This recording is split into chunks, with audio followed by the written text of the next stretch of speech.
tas mikroklimats uz vietas pirms pasākuma arī ir ļoti nozīmīgs. Vai ne? Kādu gaisotni tur? Skaidrs, ka gatavoties pasākumam vienmēr ir problēmas. Un tas ir galīgi normāli. Vienmēr ir kaut kādas aizķeršanās. Vienmēr, pēkšņi mums tas jāsamaina. Tas viss ir ok.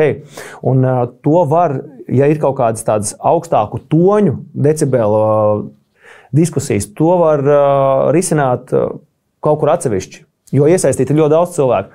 Bet ja tajā kopējā telpā tiek pacelts tā gaisotne tādā skaļā, problēmas ir un sagaida, pieņemsim, nepozitīvā garstāvoklī. Es jau arī tad varu atnākt negatīvā garstāvoklī un šādi aizdīto. Bet nē, es zinu, ka es tā nedrīkst. Nevienam neinteresē, kāda man ir bijusi nakts. Man vienkārši jānāk, mums abiem diviem šīs nakts nebija labas, vai ne? Jā.